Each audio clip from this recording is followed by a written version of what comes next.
All right, I've seen the videos, you probably have too. 10 things our family no longer buys and why we no longer buy them. How is that helpful for our family since we've stopped buying these 10 items? Stick around.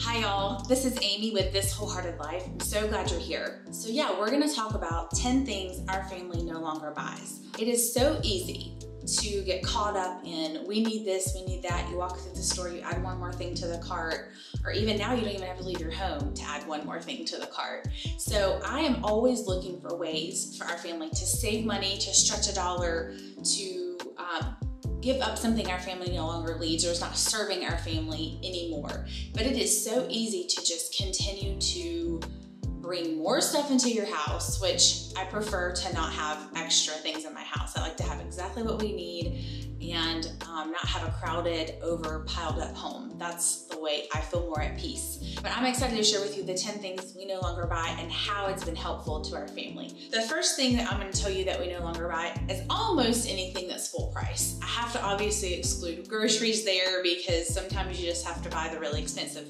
hamburger meat because that's what's in the store.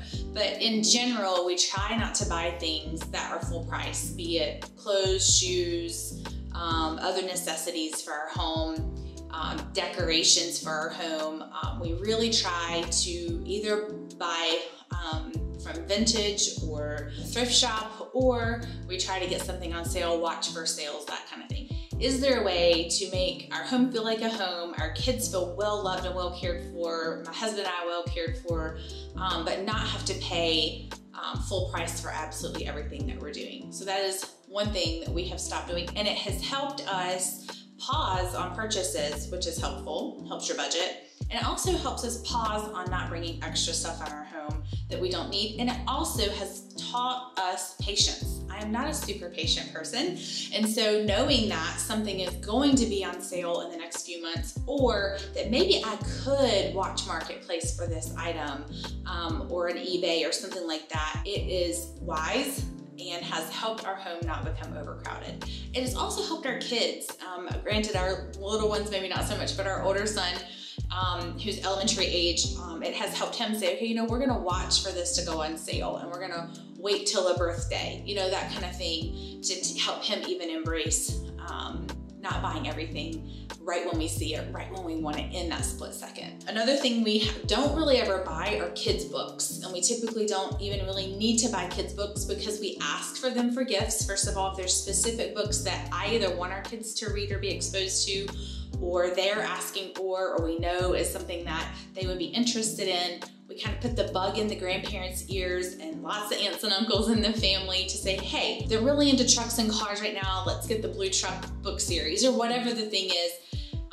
So we kind of give the gift idea of kids books that way. We also, in our neighborhood, just in our neighborhood alone, have several of those little like neighborhood share library book things, the little boxes. And we take walks and we specifically stop and say, what's helpful for our kids to jump, you know, to bring with us on the walk to keep them happy and then to bring home. And trust me, we contribute and give back as well. And then obviously the library, right? Like the library is so helpful to like take our kids and they can almost always find something that they are excited to bring home. So that's one place we don't really spend a ton of money on kids books, though we have a lot of them. The next thing we don't hardly ever buy, probably can just tell you we don't buy, are things like coffee mugs or any kind of extra kitchen utensils. I have tried to pare back our kitchen heavily. We have enough dishes to host a handful of folks. If it goes beyond that number, we're gonna have to do paper plates. My mom always laughs at me about that, but you know, we have the 12 or 14 or some kind of like nice plates, and then that's it. And it's kind of the same for mugs. My husband will laugh at me because it's like he'll want to bring home some random red mug, and I'm like, but all our mugs are beautiful and white, so why do that to my cabinet? And the other thing is it helps me not buy every cute mug that's in Target that I do think are super cute.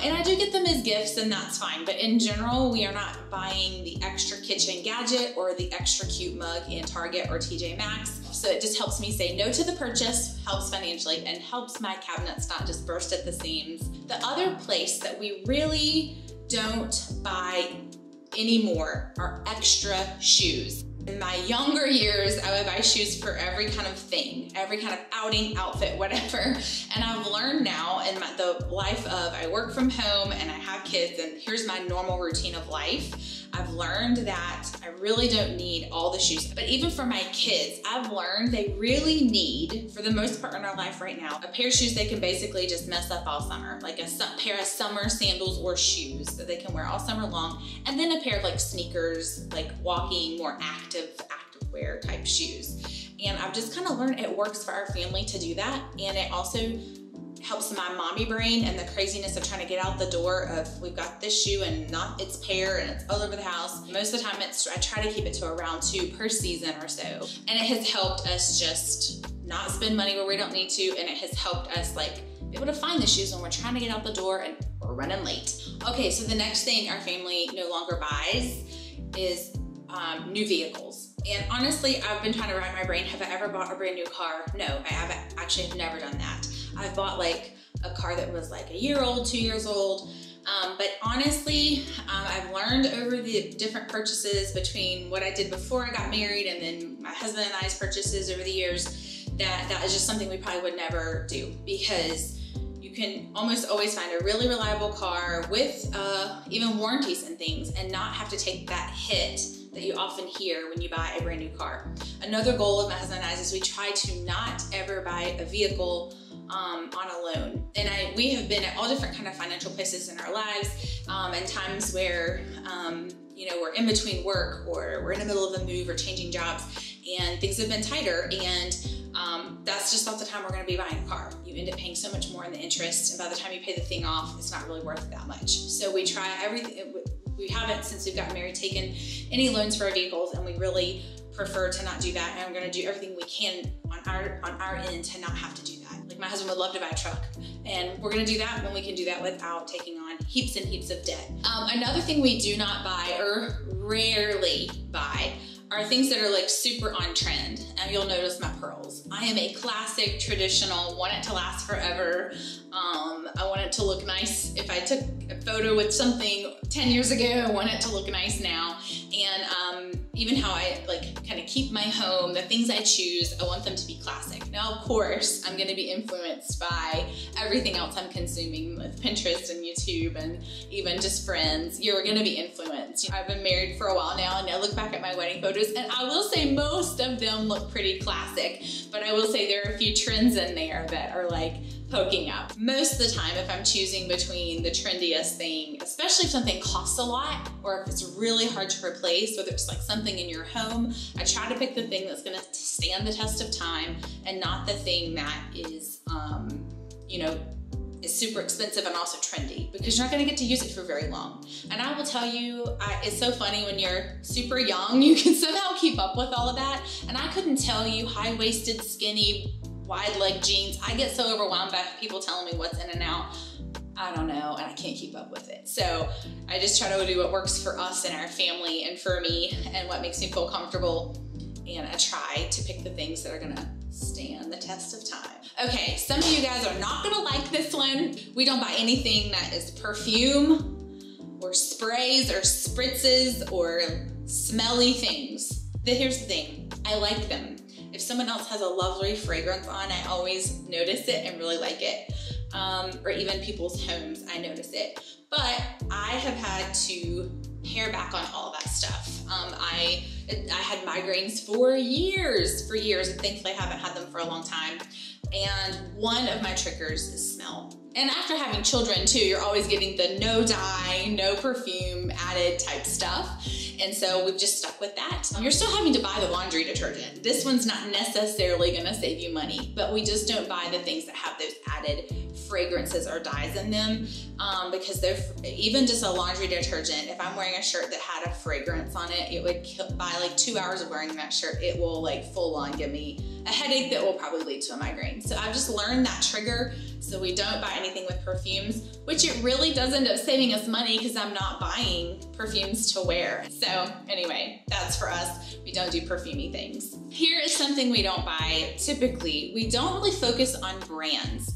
Some people are very committed to their brands. And if I can find a generic brand a Walmart brand, a Kirkland from Costco type thing that will, like the Kirkland diapers are awesome. You know, I don't need the Pampers or the Huggies or whatever that you've maybe heard of. I'm happy to go with the, you know, Walmart brand. But one major exception to this rule is mayonnaise. It's not mayonnaise unless it's got a yellow cap and it says Duke's on it. You heard it here, folks. In general, I don't focus on brands. I focus on the item. Save me some money, and I'm just not worried too much about the brand itself. What else do we not buy?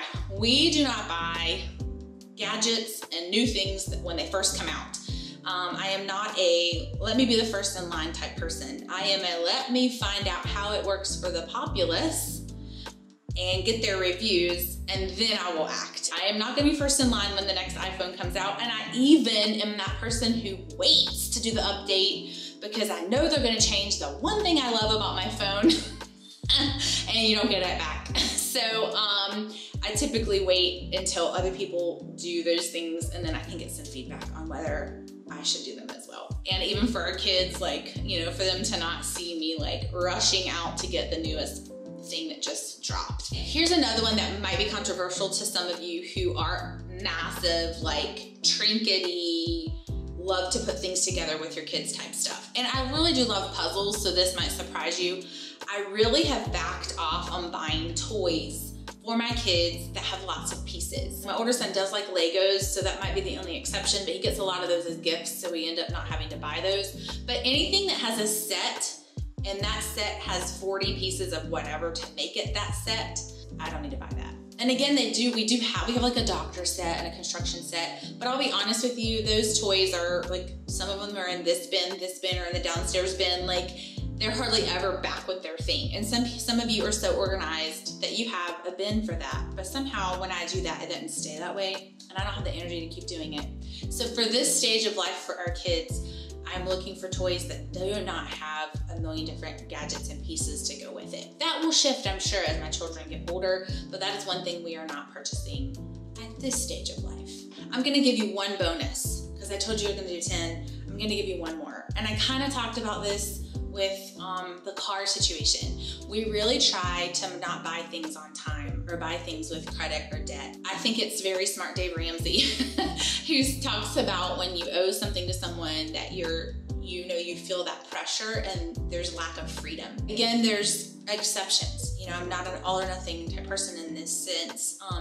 You know, for a mortgage and things like that. We've had different seasons of our lives with different kind of job shifts and things like that where things are tighter, and it was already hard, it was already stressful, it was already overwhelming, the pressure was already there, and then if we had all this like other debt pulling at us, it would have been even more overwhelming. So we've just kind of committed to waiting and planning ahead and earmarking finances if there's something we need that's going to take a little bit more investment, rather than stressing ourselves out and you know, owing it to someone else.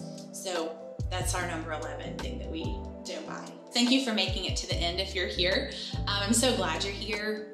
This is This Wholehearted Life, and I'm Amy, and I'm so glad you're here. I'd love for you to come back. I'm gonna suggest a video to you right here that is similar, and you may enjoy watching it. Our family is in a family that grew through the beautiful gift of adoption, and I love to talk about that.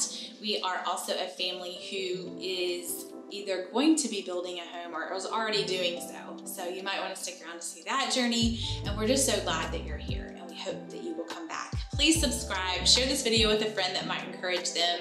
And we're just so glad that you're here. See you in the next video.